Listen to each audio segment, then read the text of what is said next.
Good morning dear students. Depreciation section 32 हम पढ़ रहे थे। उसमें मैंने आपको पेज नंबर 200 पर एक P1 क्वेश्चन दिया था, कर लिया होगा आप लोगों ने। एक डाउट होगा कि सर इन्होंने सॉल्यूशन में डेप्रिसिएशन नहीं निकाला। बिल्कुल सही बात है, इन्होंने नहीं निकाला, लेकिन आपको अपनी प्रैक्टिस के लिए डेप्रिसिएशन भी कैलकुलेट करना चाहिए। इन्होंने सिर्फ क्या किया, प्लस माइनस करके छोड़ दिया है। जैसे मैं आपको समझा देता हूं, कोई सा भी एक ब्लॉक हम लेते हैं जिसमें असेट परचेज भी हो सेल भी हो। तो ऐसा ब्लॉक आप देखोगे तो प्लांट एंड मशीनरी दिख रहा मुझे, बी और डी बेचिए, plant machinery B and D बेचिए। तो मैं प्लांट मशीनरी बी किसमें आती है, 15%, 10,40,000, इस पर चलता हूं। तो आपने प्लांट एंड मशीनरी 15% का ब्लॉक बनाया होगा, उसमें ओपनिंग WDV लिखी होगी। ओपनिंग WDV किस किस की दे रखी है आप देखो, depreciation A B and C, A B and C तीन असेट है और तीनों की टोटल वैल्यू 10,40,000। 15% की कैटेगरी वाले और कोई परचेज हम देखते हैं इस तरफ 201 पेज पे बहुत सारे एसेट है, लेकिन वो प्लांट लेंगे जो 15% वाला होगा। जो प्लांट 15 से अलग होगा वो छोड़ देंगे। तो प्लांट जी 30% वाला, इसके लिए अलग ब्लॉक बनाओगे।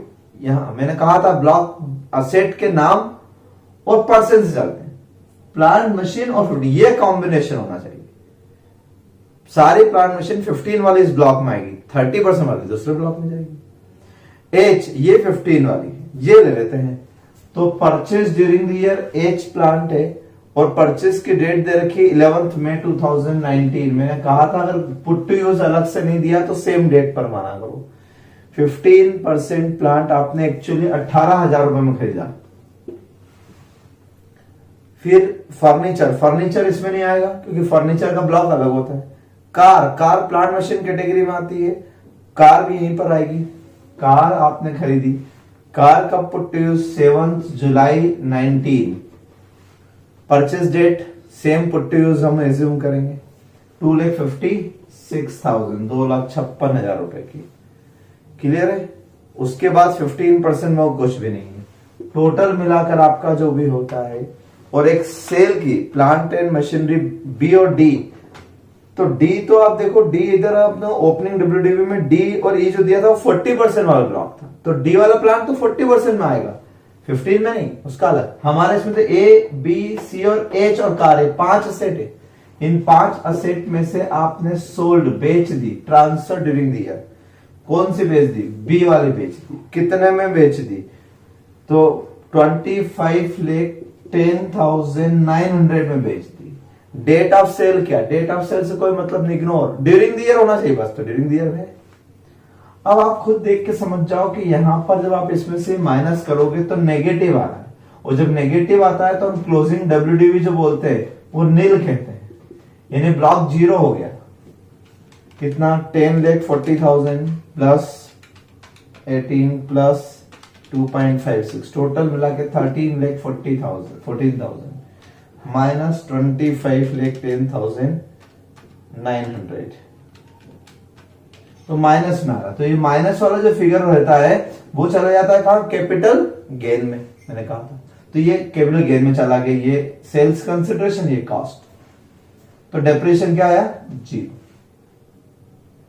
ऐसे आपको 1 बाय 1 सारे ब्लॉक करना थे। जिस ब्लॉक में बैलेंस आ रहा है उस ब्लॉक में हम डेप्रिसिएशन लगाते हैं। डेप्रिसिएशन कैसे लगाते हैं मैं पिछले वीडियो में समझा चुका हूं।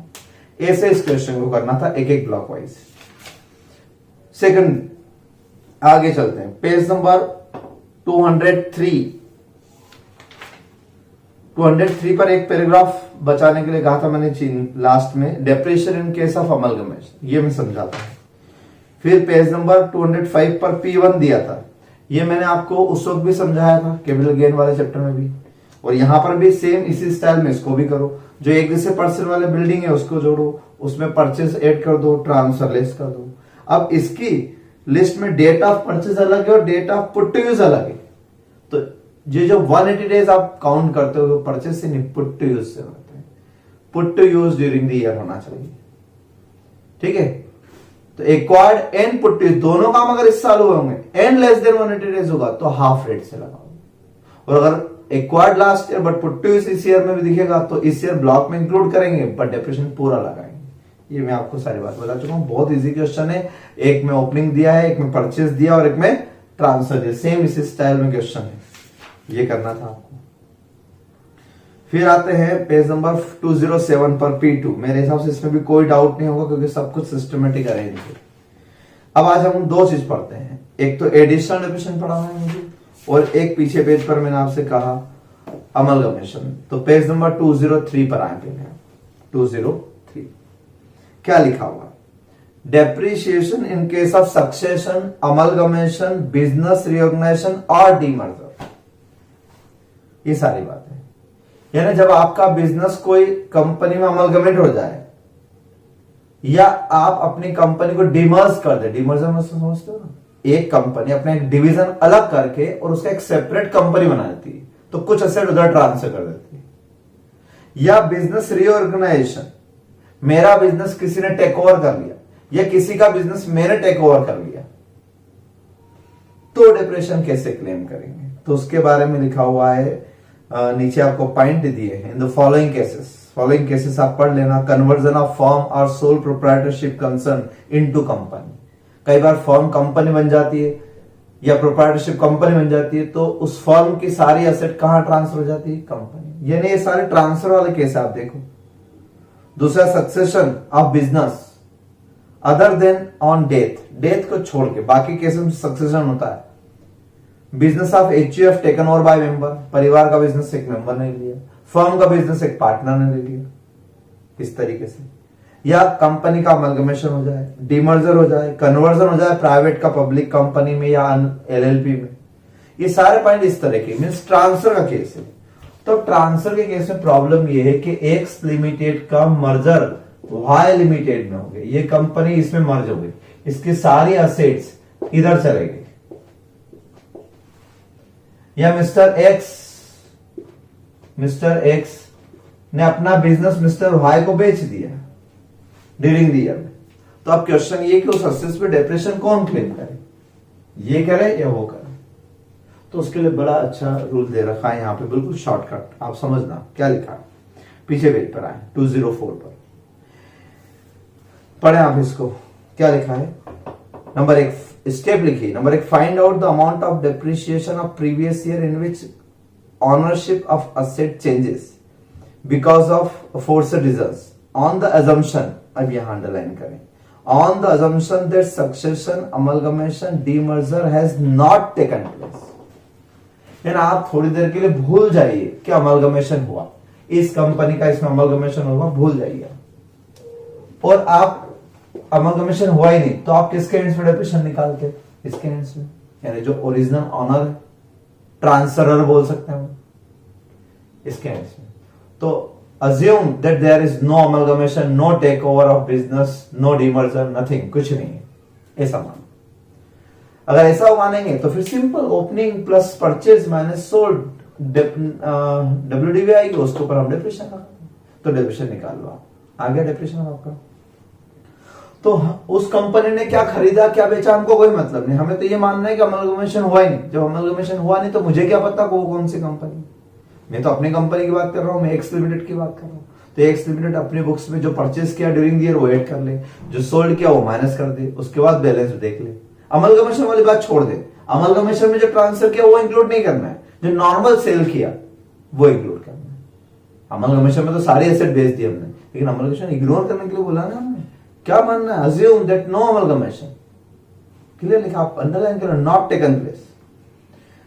अब जो डेप्रेशन आया, the amount of depreciation so determine shall be a portion between the predecessor and successor. Predecessor and successor, ये प्रेडिसेसर और ये सक्सेसर है, इसने इसके बिजनेस को सक्सीड कर लिया।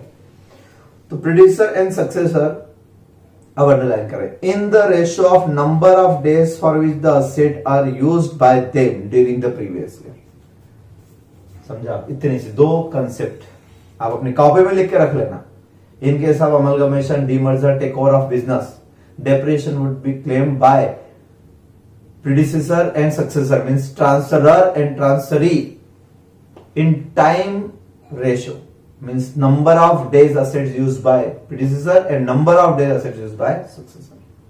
On the assumption that no amalgamation और डीमर्जर और takeover taken place during the year, कुछ भी नहीं हुआ ऐसा मानो। एग्जाम्पल कर लेते हैं, देख लो आप नीचे वाला एग्जाम्पल। अ फर्म, क्या लिखा हुआ है पढ़े।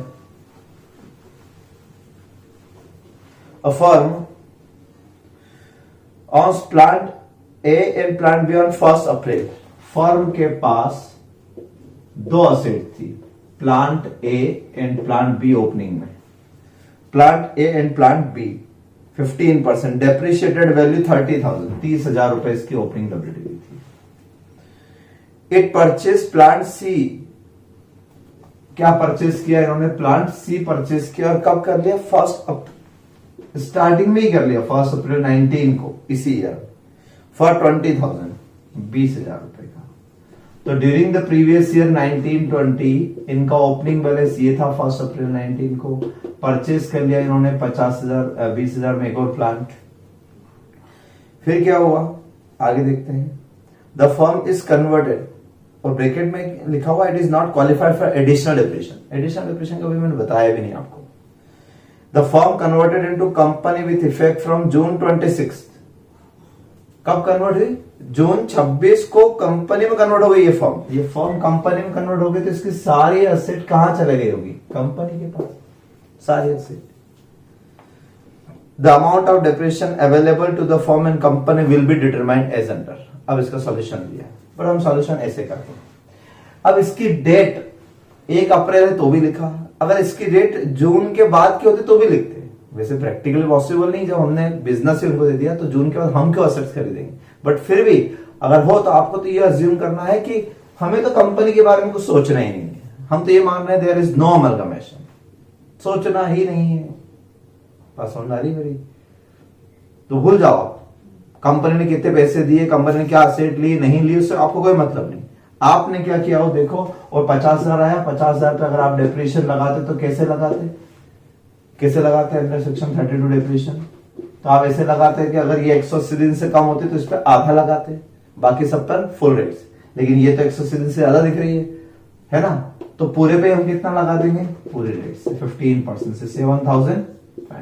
ये डेप्रिशिएशन आया आपका। अब इस डेप्रिशिएशन को स्टेप देखना, उसमें लिखी clear, depreciation computed on the assumption that there is no amalgamation, and depreciation so determined would be a portion between company and firm in the ratio of number of days। तो number of days कैसे निकालेंगे इस financial year में, अप्रैल 19 से लेके 25 जून तक इसने इस्तेमाल किया। 26 जून को कंपनी बन गई, तो 26 जून से लेके 31 मार्च तक इन्होंने यूज किया। अब आप नंबर ऑफ डेज निकालो, और नंबर ऑफ डेज इधर आए 86 और 280, 86 डेज एंड 280। अच्छा, एक दिन का फर्क आया, टेंशन मत लेना, एक दिन में इतना फर्क नहीं है कि एग्जामिनर को गलत नहीं करेगा आपका, है ना। तो जब कंपनी बनी ये दिन कायदे से इधर काउंट होना चाहिए। क्लियर है बात सबको। ये एक छोटा सा पॉइंट इसलिए बता दिया मैंने कि ये कहीं एमसीक्यू में आ सकता है, इस तरह का क्वेश्चन में तो नहीं आएगा लेकिन एमसीक्यू बन सकता है, इसलिए मैंने इस पॉइंट को छोड़ा नहीं है, आपको बताया है। इस पे आप आरक्यू लिख लेना इस इलस्ट्रेशन पे, क्योंकि कुछ चीज ऐसी होती है प्रोविजन जब तक क्वेश्चन नहीं करते समझ में नहीं आती बात कि करना क्या था, करना ये था। अब आप आ जाइए, इसके अलावा पूरा पेज मैंने नीचे तक कट करवा दिया था आपको पहले से, अगर नहीं किया तो कर लेना अभी कट।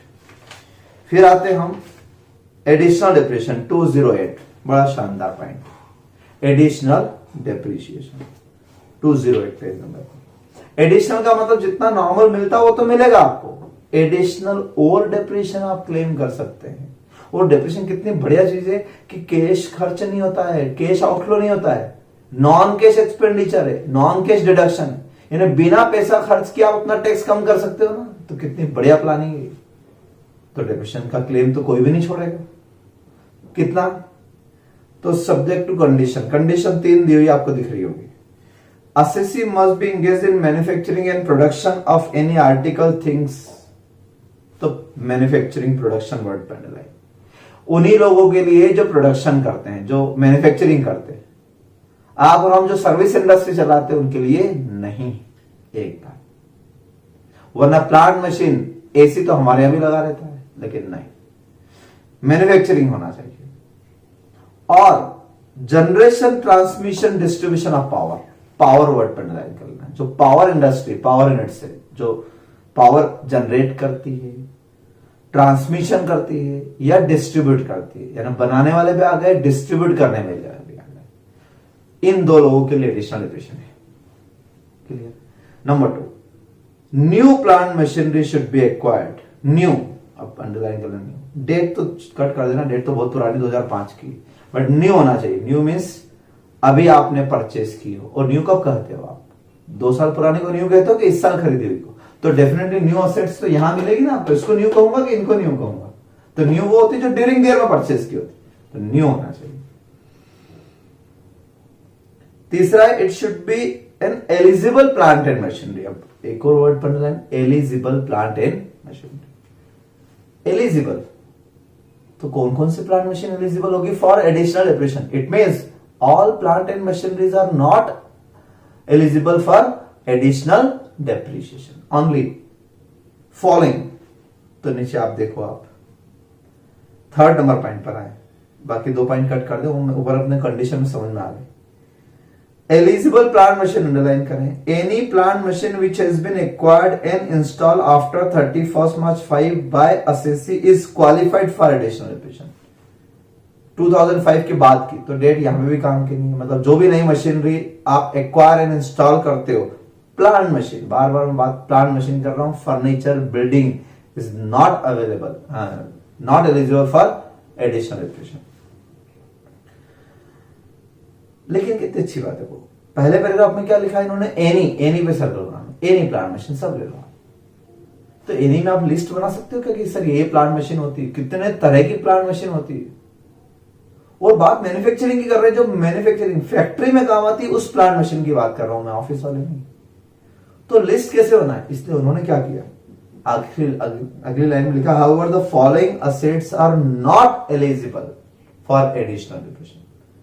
तो ये अंडरलाइन और स्टार बनाने वाली बात है, नॉट पे सर्कल बना लेना, नॉट एलिजिबल, नेगेटिव लिस्ट दे रखी है, ये प्लांट मशीन एलिजिबल नहीं है, इसके अलावा जितनी प्लांट मशीनरी फैक्ट्री में यूज हो रही है वो सब एलिजिबल है। यानी इन जनरल सेंस आपको याद ऐसे रखना है, मान लो ये भूल जाते हो सारा पॉइंट, तो आपको सिर्फ मैंने चार्ट पे भी लिखवाया 3 word, new, plant and machinery, तो न्यू हो जाना चाहिए, प्लांट मशीन होना चाहिए, कुछ और नहीं, बिल्डिंग नहीं, और यूज फॉर मैन्युफैक्चरिंग। बस आपको याद आना चाहिए कि फैक्ट्री में क्या काम आता है, जो फैक्ट्री में काम आता है, बनाने में काम आता है, बनाने में मैन्युफैक्चरिंग गवर्नमेंट चाहती है उसको प्रमोशन मिले, प्रोडक्शन बढ़े अपने इंडिया का, तो प्रोडक्शन में जो काम आ रही बस वो मशीनरी। तो क्या क्या नॉट एलिजिबल है? Number 1, ship and aircraft. लोगों के पास शिप भी होते हैं, एयरक्राफ्ट भी होते हैं, वो बचले बिजनेस में यूज हो रहा है एयरक्राफ्ट, जैसे एयरलाइन कंपनीज जो होती है, इंडिगो वगैरह, इन सब के लिए एयरक्राफ्ट होते हैं, इनका तो बिजनेस है, लेकिन वो एयरप्लेन को मैन्युफैक्चरिंग तो नहीं कर रहे हैं। क्या वो शिप और एयरक्राफ्ट मैन्युफैक्चरिंग में काम आ रहे हैं, फैक्ट्री में काम आ रहे हैं? नहीं आ रहे, तो not eligible. Any machine plant which before it's installation by the CC use इधर विद इन और outside India by other person. वहां लिख लो आप सेकंड हैंड मशीनरी, मीन्स चाहे इंडिया में, इंडिया से बाहर, अगर उसको किसी ने यूज कर लिया है, किसी ने भी, आपने या आपसे पहले आउटसाइड इंडिया में, तो हमारे सेकंड हैंड मशीनरी है, and second hand machinery not eligible. तीसरा, machine plant which is install in any office premises, underline कर लें, office premises are residential accommodation like guest house. तो गेस्ट हाउस भी business asset होता है, वहां पे आपने एसी लगा रखा है, वाटर प्यूरिफायर लगा रखा है, ऑफिस में आपने एसी लगा रखा है, वाटर प्यूरिफायर लगा रखा है, नोट काउंटिंग मशीन लगा रखी है आपने, ये सब मशीन है, नॉर्मल डिविजन मिलेगा इनमें 15%, but eligible, not eligible for additional depreciation, क्योंकि ऑफिस की, ऑफिस वर्ड से याद आना चाहिए, ठीक है ना। प्रोडक्शन ऑफिस में थोड़ा ना हो रहा है, फैक्ट्री में हो रहा है, तो ऑफिस वाली machinery not eligible. Any office appliances और road transport vehicle, office appliances में और भी चीजें आती है, ऑफिस अप्लायंसेस में एसी भी आता है, या चाय बनाने की मशीन होती है आजकल, मच्छर मारने की मशीन होती है आजकल, है ना, बहुत सारी चीजें होती है। अब तो सैनिटाइज करने की मशीन भी आ जाएगी, तो वो भी तो ये सब ऑफिस की है, इसलिए office appliances not eligible. Factory में होता, बिल्कुल यही चीजें फैक्ट्री में होती, ऑफिस में कंप्यूटर लगा है नॉट एलिजिबल, बट फैक्ट्री में कंप्यूटर लगा है। आजकल प्रोडक्शन भी जो होता है, डिजाइन जैसे कपड़ों की डिजाइन, तो प्रोडक्शन डायरेक्ट वही हो रहा है, कंप्यूटर के थ्रू इंस्ट्रक्शन जा रहा है उस मशीन को आजकल, तो वो कंप्यूटर यूज फॉर प्रोडक्शन है, इसलिए वो एलिजिबल है। बट यहां पे अगर ऑफिस में है तो not eligible. Road transport vehicle, आपकी बड़ी फैक्ट्री में इधर से उधर गुड्स ले जाने के लिए आपके पास कुछ लोडिंग व्हीकल है, तो लोडिंग व्हीकल गुड्स ट्रांसपोर्ट कर रहे हैं, मैन्युफैक्चरिंग नहीं कर रहे हैं, इसलिए नॉट एलिजिबल। आगे बात समझिए। और last, any machine plant the whole of the cost of which is allowed as deduction. मान लो आपने कोई 10 लाख की मशीनरी खरीदी, plant and machinery. Plant and machinery capital expenditure है, बैलेंस शीट में आएगा, इसका कुछ पार्ट डेप्रिसिएशन पीएनएल में आता है। लेकिन आगे कुछ सेक्शंस बताऊंगा आपको, section 35AD, section 35 scientific research, जहां whole of the amount of plant and machinery deductible under PNL, पूरा पीएनएल में लिख दो पहले ही साल 100%। जब 100% ही वहां लिख लिया तो आप डेप्रिसिएशन कहां से क्लेम करोगे? पूरी की पूरी कॉस्ट आपकी डेप्रिशिएट हो गई, वैल्यू जीरो हो गई, WDV जीरो, पूरा का पूरा डिडक्शन मिल गया किसी सेक्शन में है, ऐसे section where 100% of capital expenditure are allowed, पूरा पीएनएल में लिख सकते हो आप, कुछ जगह है ऐसी। तो if whole of the cost of plant and machinery allowed under any provisions of the income tax act, then no additional depreciation. इस पे कहां से एडिशनल लोगे आप सोचो ना, इस पे तो नॉर्मल भी नहीं ले पाओगे आप, 15% वाले भी कहां से लोगे जब पूरा 100% ही खत्म हो गया। क्लियर है? तो ये आपको याद रखना है। अब रेट ऑफ डेप्रिसिएशन क्या है? रेट ऑफ डेप्रिसिएशन आप इतना बड़ा तो ना लिखें, सिर्फ पहली लाइन में लिखा है शेल बी 20%, कितना है 20, और थर्ड लाइन में लिखा होगा 10%। 10% कब? 10% के बारे में आप पूरा पढ़ लेना। सेकंड लाइन में लिखा है if however the plant is put to use for less than 180 days during the year in which it is acquired, the rate of additional depreciation will be 10%। वैसे ही सेम जैसे नॉर्मल में होता है, अगर आपने 180 दिन से कम यूज की, acquired and put to use during the year, तो नॉर्मल वाला भी आधा लगेगा, यानी 15% ब्लॉक है आपका तो आधा लगेगा 15 से, और एडिशनल भी आधा लगेगा, एडिशनल भी कितना लगेगा 10%। और एक बात और अच्छी लिखी है इस पर अंडरलाइन और स्टर्न, the remaining 10% shall be allowed as deduction in the next year. ये नया अमेंडमेंट था। मतलब क्या है इसका? इसका मतलब ये है कि सपोज ये प्लांट एंड मशीनरी नहीं होती और एलिजिबल थी, सपोज ये एलिजिबल प्लांट एंड मशीनरी जो मैंने दिसंबर में यूज की थी, लेस देन 180 days, तो मुझे नॉर्मल डेप्रिसिएशन कितना क्लेम हुआ? 20,000 पर 7.5% से 7.5% से क्लेम हो गया ना, और बाकी बचे 30,000 पे पूरा 15% से, तो ये तो हो गया आपका नॉर्मल डेप्रिसिएशन। ठीक, अब एडिशनल डेप्रिसिएशन न्यू है, एलिजिबल भी है, सब कुछ है, सारे कंडीशन फुलफिल हम मान लेते हैं, अज्यूम कर लेते हैं, लेकिन लेस देन 180 days है, इसलिए मैं इस 20,000 रुपए पर इस साल कितना लूंगा? 10%, बस एडिशनल 20 नहीं ले पाऊंगा। अब अगले साल क्या? अगले साल तो ये पुरानी हो जाएगी ना, न्यू असेट एक साल न्यू कहलाती है, अगले साल न्यू थोड़ी कहलाएगी। लेकिन फिर भी कुछ लोगों को क्योंकि बेनिफिट नहीं मिला ना, कुछ लोगों ने मान लो कि लास्ट में खरीदी तो उनको बेनिफिट ही नहीं मिला, क्योंकि न्यू तो एक ही साल रहती कोई भी चीज, अगले साल तो ओल्ड हो जाती है। अब ये क्लोजिंग WDV जो है ये अगले साल ओपनिंग बन जाएगी, अब इसमें फिर से थोड़ा ना ऐड करेंगे हम, लेकिन इनका कहना है कि ऐड ना करो, बिल्कुल ऐड नहीं करेंगे, बात सही है, ऐड नहीं करेंगे, लेकिन आप एडिशनल डेप्रिसिएशन बचा हुआ 10% जो है, 20,000 का 10% 2,000 यहां ले लिया आपने, आप 10% 2,000 यहां पर भी क्लेम कर सकते हैं नेक्स्ट ईयर, प्रीवियस ईयर 2021। ये स्पेशली इस एडिशनल डेप्रिसिएशन के लिए ऐसा है, बाकी के लिए नहीं। नॉर्मल में ऐसा नहीं होता, नॉर्मल में ऐसा नहीं होता कि यहां 7.5 बचा हुआ है, नहीं, वहां नहीं होता है, सिर्फ इसमें होता है सब, इसलिए लाइन बड़ी काम की है। और यही रेट 20% वाले मैंने ऑब्लिक करके आपको फॉर्मेट में 35% लिखवाई है। क्यों लिखवाई पता है? एक और पैराग्राफ नीचे आपको दिखेगा, देखिए वो लिखा है additional depreciation in case at the rate 35% इन आंध्र प्रदेश, बिहार, तेलंगाना और वेस्ट बंगाल, 4 स्टेट के बैकवर्ड एरिया में, याद रखना, If plant and machinery installed in backward area of these 4 states, then the additional depreciation rate would be 35%. यहाँ कितना हो जाएगा 30, और अगर लेस देन 100 डेज है तो आधा यहाँ 17.5 और आधा next year 17.5, but only in case of 4 states backward district. बस इतना याद रखेंगे, अंडरलाइन कर लेना। बाकी पैराग्राफ कट कर सकते हो, सिर्फ आप 35% लिख दो, बस इतना याद रह जाएगा, क्योंकि एक ही चीज डिटेल वर्ड टू वर्ड नहीं पढ़ सकते। और आपको कॉपी में भी अगर नोट करना है तो simple, additional depreciation rate 20% in normal case and in case of 4 states 35%, but if less than 100 days then rate would be half. एक पॉइंट और नोट करेंगे आप, वो ये, इस एडिशनल डिप्रेशन वर्ड के ठीक ऊपर लिखा है 209 पेज पे, यही जहां हम पढ़ रहे थे अभी। तो एक तो हमने 20% पढ़ा था और एक 35 पढ़ा, इन दोनों के बीच में पैराग्राफ दिया है। क्या लिखा है देखो, where an assessee incur any expenditure for acquisition of depreciable asset in respect of which payment or aggregate of payment made to a person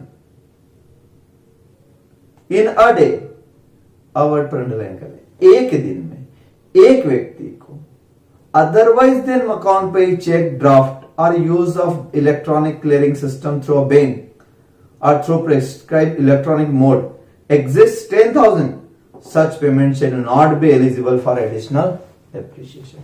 मान लो अगर यह सेट 20,000 की जो परचेस की मैंने, इसके सप्लायर को मैंने 20,000 कैश में दे दिए होते एक ही दिन में, एक ही व्यक्ति को, एक ही दिन में एक व्यक्ति को कैश में दे दिए होते, या अकाउंट बियरर चेक से दे दिए, bearer cheque is equivalent to cash, then this machinery is not eligible for normal as well as additional depreciation. ना ये मिलता है इस पे और ना ये डिप्रेशन मिलता है, ठीक है, क्योंकि रूल ऐसा आगे भी आएगा।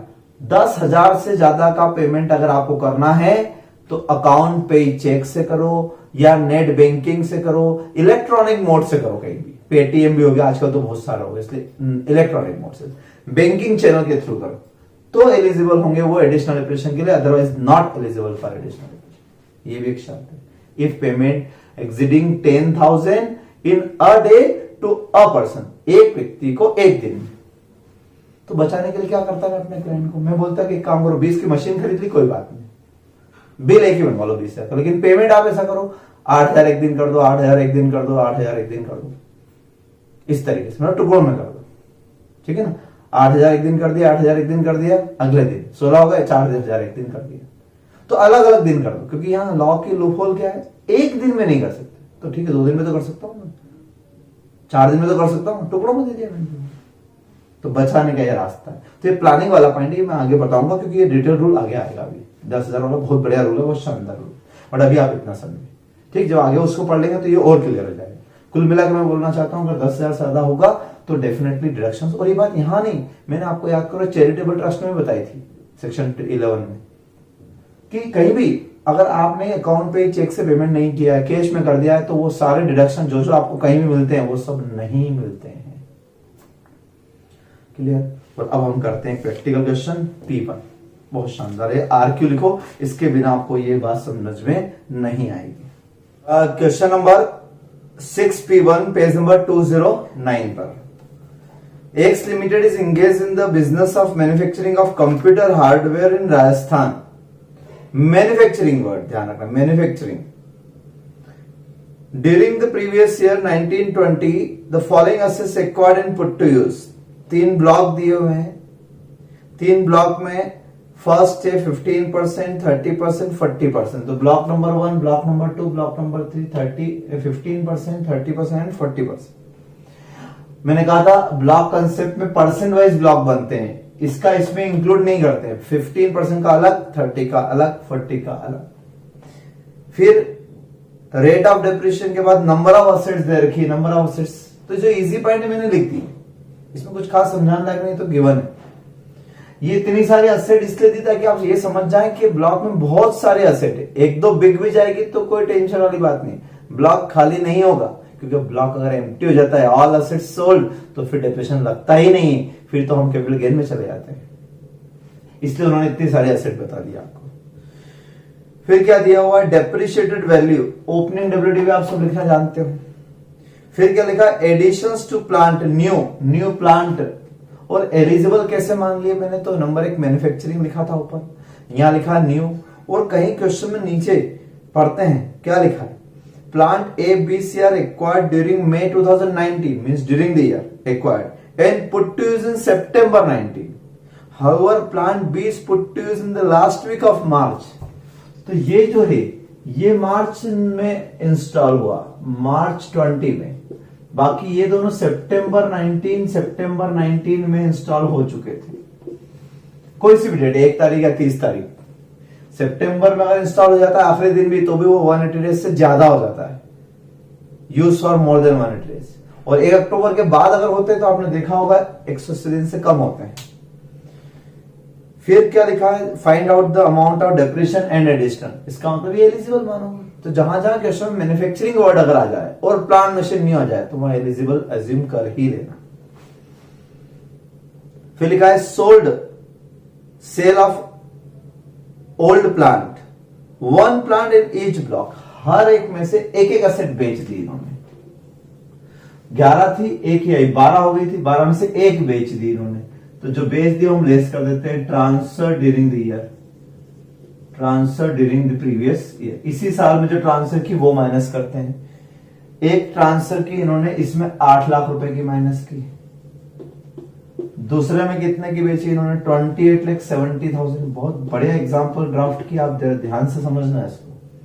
और तीसरे में 42 लाख, यानी उन्होंने ये समझाने की कोशिश की कि बहुत कम में बेचे तो क्या, बहुत ज्यादा में बेचे तो क्या, और मीडियम बेचे तो क्या। तो अब आप इनको प्लस और माइनस करने की हम कोशिश करते हैं, क्या हो जाता है ये 75 लाख हो गए, उसमें से 8 चले गए आपके तो 67 लाख है ना, ये 67 लाख, 8,000 सॉरी 8 लाख नहीं हो, फिगर थाउजेंड्स में दिए हुए है ना, ये तो सही थे, ये 8,000 है सिर्फ, 8,000 है सिर्फ ये, और 8,000 अगर माइनस करूंगा तो 74,92,000, बहुत अच्छा फिगर आ जाएगा। यहां पर क्या 29 लाख, उसमें से माइनस करेंगे सिर्फ 30,000 बचेंगे, और यहां पर 22 लाख माइनस ये करूंगा तो उल्टा नेगेटिव आ गया, नेगेटिव आ गया, इसका मतलब ब्लॉक की वैल्यू 0 हो गई, बैलेंस ऑफ ब्लॉक जो है, बैलेंस ऑफ ब्लॉक 0 हो गया। माइनस में नहीं लिखते, वो माइनस वाला फिगर होता है वो तो क्या होता है, वो तो कैपिटल गेन होता है। 42 में बेचा 22 की आइटम, बहुत बार बता चुका हूं, section 50 sub section 1 capital gain, तो वो तो गेन में चला गया, लेकिन ब्लॉक तो 0 हो गया, यानी 22 लाख की कॉस्ट थी, 22 लाख रिकवर हो गए आपके, तो ब्लॉक में कुछ भी कॉस्ट नहीं बची, असेट बची है, असेट 17 और एक 18 में से एक बिकी है, 17 असेट्स है यहां पर भी 12 और एक 13 थी, एक बिकी, तो एक परचेस की, एक सेल हुई, मतलब आखिर में भी इतनी असेट बची, तो कहीं भी ब्लॉक खाली नहीं हुआ है।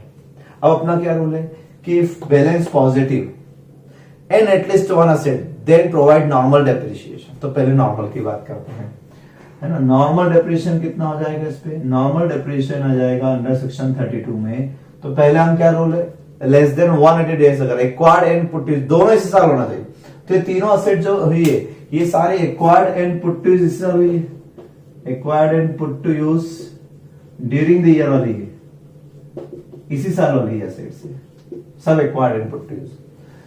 ये लेस देन सॉरी ये मोर देन 180, ये भी मोर देन 180, ये एकमात्र लेस देन 180, तो लेस देन 180 वाले पे, लेस देन 180 डेज पे मैं आधा डेप्रिसिएशन लगा देता हूं, आधा मतलब 17 लाख का 40%, और 40 का आधा कितना होता है 20।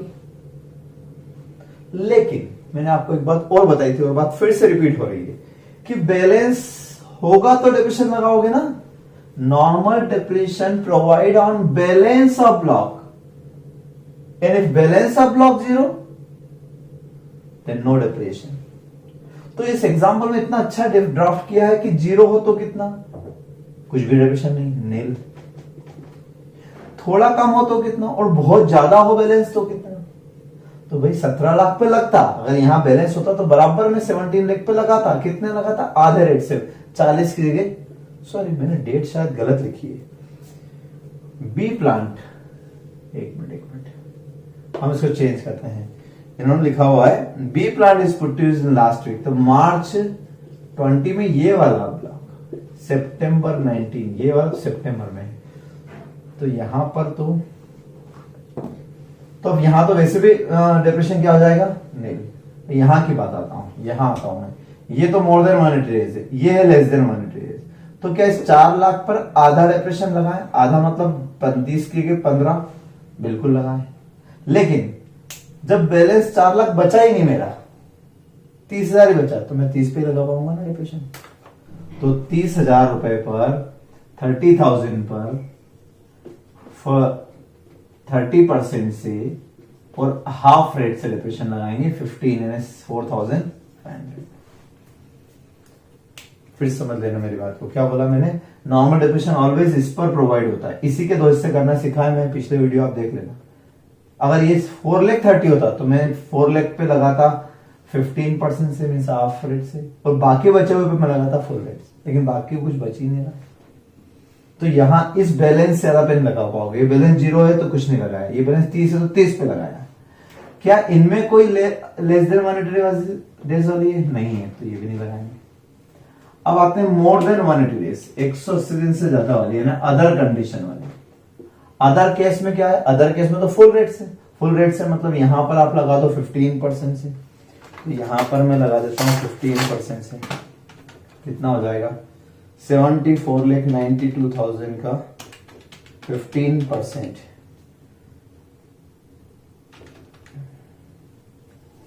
74,92,000 का 15%, 11,23,800।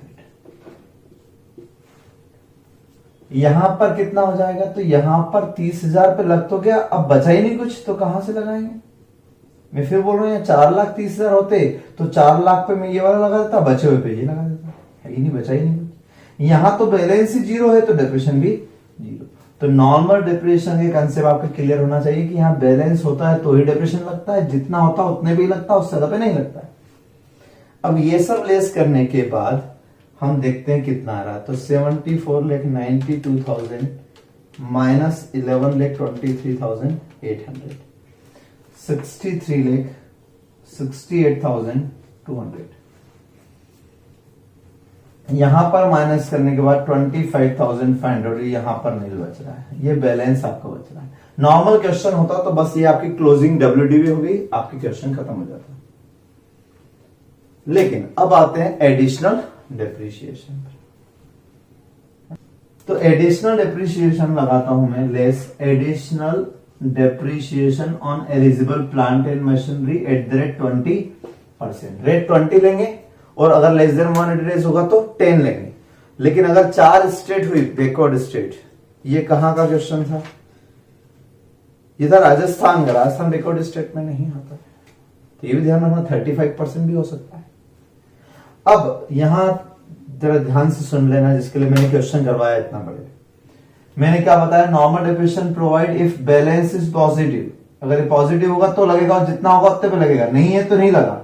देखो आप क्वेश्चन बहुत अच्छा डिजाइन है, कम है तो कम पे लगा, ज्यादा है तो ज्यादा पे लगा। लेकिन एडिशनल डिप्रिसिएशन का ऐसा कंसेप्ट है 20% और 35% ऑन ओरिजिनल कॉस्ट। किस पे लगाना, कॉस्ट पे लगाना, ओरिजिनल, और ये तो WDV है तो इस पर नहीं, कॉस्ट पे लगता है, ये बड़ी अजीब सी बात। तो कॉस्ट पे लगता है, इसका मतलब यहां 57 लाख है, 57 लाख सितंबर में, मींस मोर देन 1 डेज, तो 57 लाख का 20%, 57 लाख का 20% हो जाएगा 11,40,000। ये लेस होगा, कोई प्रॉब्लम नहीं। ये आ गया आपकी क्लोजिंग WDV, आनस कर देना। यहां पर देखते हैं, यहां पर ओरिजिनल कॉस्ट 4 लाख है, लेकिन मार्च में इंस्टॉल किया, तो मार्च में किया मींस लेस देन 1 डेज, तो यहां 10% लगेगा। कितना लगेगा, 10%, तो 4 लाख का 10%, 4 लाख का 10%, 40,000, 4 लाख का 10%। अब आपका कंफ्यूजन स्टार्ट है यहां से कि सर जब बैलेंस ही नहीं है तो आप डिप्रेशन क्यों लगा रहे हैं। जब बैलेंस ही नहीं तो डेप्रिसिएशन क्यों लगा रहा है?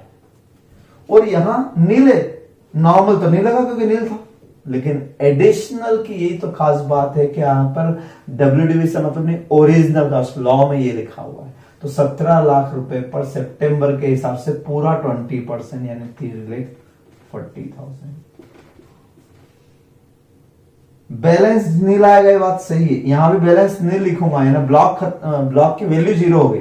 और यहां जो भी आ रहा होगा, यहां कितना आ रहा है 52,28,200 है ना।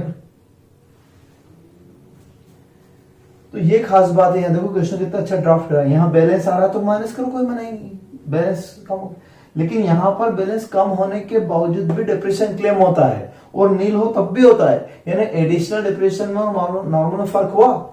नॉर्मल डिप्रेशन अगर बैलेंस नहीं है तो नहीं लगता है, और जितना है उससे ज्यादा कभी भी नहीं लगेगा। कभी भी 30 का 31 कभी नहीं होगा, यहाँ पे कभी भी ऐसा नहीं होगा। लेकिन एडिशनल डिप्रेशन ऐसा हो सकता है। Additional depreciation on original cost होता है इसलिए। और मैं एक बात और क्लियर कर दूं आपको, same as it is question CA final के एक बुक में है, सेम फिगर के साथ।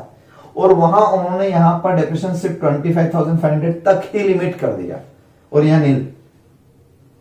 हर राइटर का अपना अपना इंटरप्रिटेशन होता है लॉ का। सिंघानिया जी ने ऐसा इंटरप्रेट किया है that additional depression is on original cost irrespective of balance. Balance से कोई मतलब नहीं, और ज्यादा सही है ये, क्योंकि लॉ में ओरिजिनल कॉस्ट पर लिखा तो कॉस्ट पर दे दिया।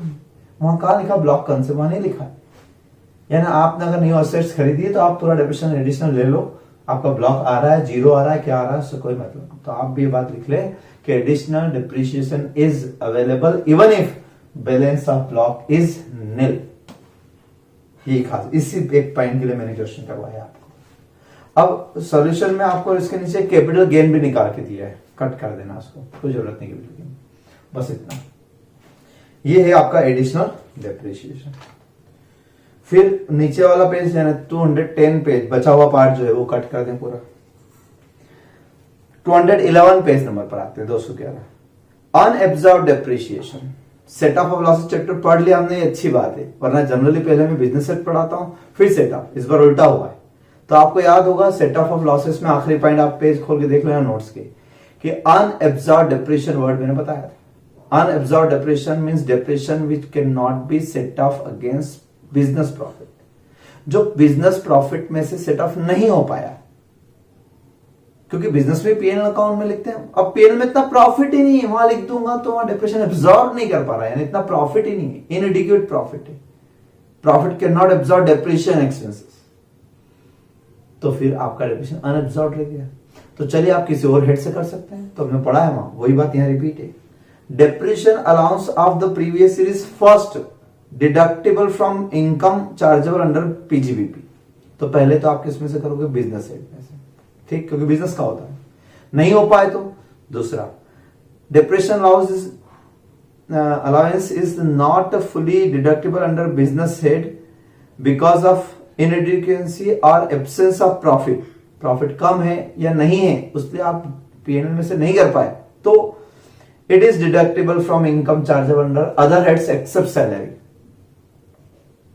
Accept salary in the same year. उसी साल आप दूसरे हेड से कर लो।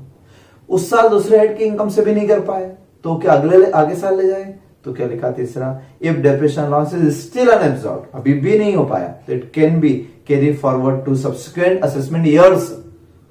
और वहां लिख लो विदाउट लिमिट, मैंने वहां सेट ऑफ में बताया था, बिना लिमिट का आप कितने ही साल आगे ले जाओ, कोई 8 साल की लिमिट नहीं इस पे, 2, 4, 5, 10, 20 कितने साल आगे ले जा सकते हो। और कहां से एडजस्ट कर सकते हैं, तो आगे क्लाइन लिख लेना, can be set off against any income in next years except salary head.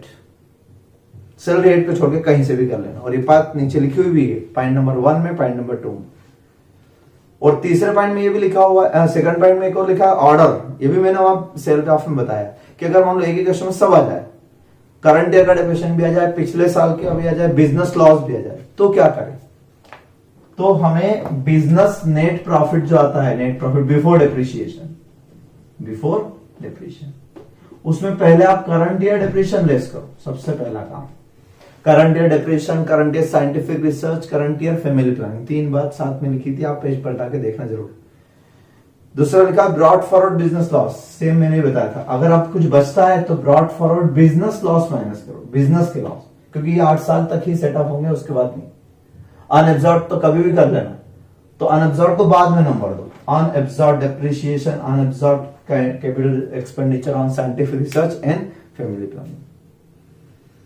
और तीसरे पॉइंट में लिखा continuity of business is not relevant, ये बात भी मैंने आपको सेट ऑफ में बताई थी, ठीक है। तो ये सारे रूल्स हैं। और इसी से रिलेटेड एक और 8P1 दिया हुआ है, छोटा सा क्वेश्चन दिया है, ये पहले मैं छुड़वा देता था लेकिन अब करवा सकता हूं, क्योंकि अब मैं सेट ऑफ लॉसेस चैप्टर तुमको पढ़ा चुका हूं। तो 2 साल की इनकम दिए, देखो आप ये समझ लो सेट ऑफ लॉसेस चैप्टर का क्वेश्चन है। इनकम फ्रॉम सैलरी दिए 1 लाख, बिजनेस बिफोर डिप्रेशन दिया है, करंट ईयर डिप्रेशन दिया है, अदर सोर्सेस दिया है, और फिर डिटरमाइन द टैक्सेबल इनकम।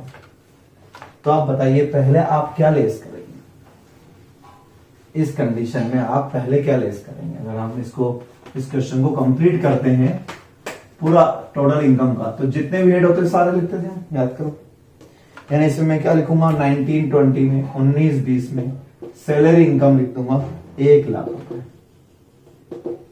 फिर बिजनेस इनकम, बिजनेस इनकम कितनी है, 16,000 बिजनेस इनकम, ये तो सैलरी की हो गई। बिजनेस इनकम कितनी है आपकी, सिर्फ 16,000 है। और अगर उसमें आप करंट ईयर्स डिप्रेशन लेस करोगे तो करंट ईयर का डिप्रेशन आपका कितना है, 1,34,000। क्या ये एब्जॉर्ब हो पाया, नहीं हो पाया, नहीं हो पाया।